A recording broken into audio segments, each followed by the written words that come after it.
And ఇంద్రాలో ఆ వెన్నుపోటు scene ఏదైతే ఉందో అది ఇప్పటికి కూడా సోషల్ మీడియాలో తిరుగుతూనే ఉంటుంది శివాజీ గారు.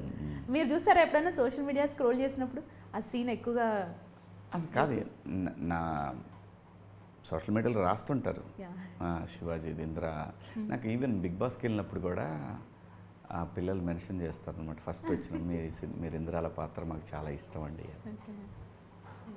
అంటే బిగ్ బాస్, ఇప్పుడు బిగ్ బాస్ టాపిక్ వచ్చింది కాబట్టి బిగ్ బాస్కి శివాజీ వెళ్తున్నారు అనగానే అంటే ఇంత స్టార్డమ్ ఉన్న ఒక వ్యక్తి బిగ్ బాస్లోకి వెళ్తున్నారా అని చెప్పి అందరు కూడా ఒక ఆలోచన వచ్చింది. అంటే బిగ్ బాస్ అంటే మీరు చాలా సోబర్గా చెప్తున్నారు.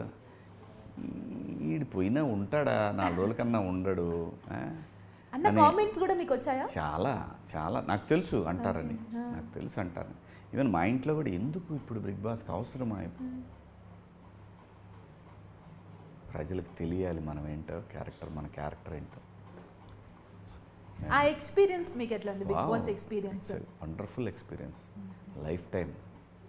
అండ్ బిగ్ బాస్ నుంచి మీకు మంచి పాజిటివ్ రెస్పాన్స్ వచ్చింది ప్రజల్లో, చాలా పాజిటివ్. అంటే వాట్ ఈజ్ శివాజీ అనేది మీరు ఏంటి అనేది కూడా ప్రజలకు చాలా క్లియర్గా అర్థమైంది. అవునండి. సో అంటే మీరు ఇష్టంతో శివాజీ బిగ్ బాస్కి వెళ్ళారనుకోవచ్చు? ఇష్టంతో, చాలా ఇష్టంతోనే వెళ్ళాను, ఇష్టపూర్వకంగానే చేశాను. నేనేంటో, నేను ఎలా ఉంటానో అలానే ఉన్నాను. సో అది జనానికి నచ్చింది.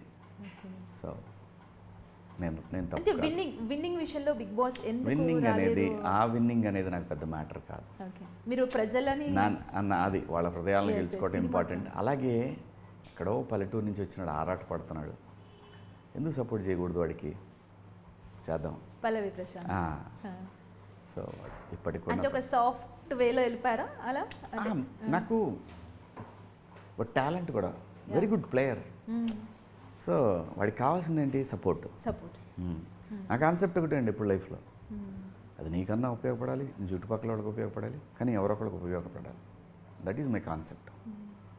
అండ్ 90s మూవీ మాత్రం ఆ సిరీస్ ఇప్పటికి కూడా, అంటే మేము 90s కిడ్స్ కాబట్టి చెప్తున్నా, చాలా కనెక్ట్ అయిన మూవీ. అసలు ఆ మూవీ మీకు ఒక ఎవర్ గ్రీన్ అని చెప్పాలి. మీకు ఎట్లా అనిపించింది ఆ 90sది? ఇట్స్ ఎ వండర్ఫుల్ ఎక్స్పీరియన్స్ అమ్మా.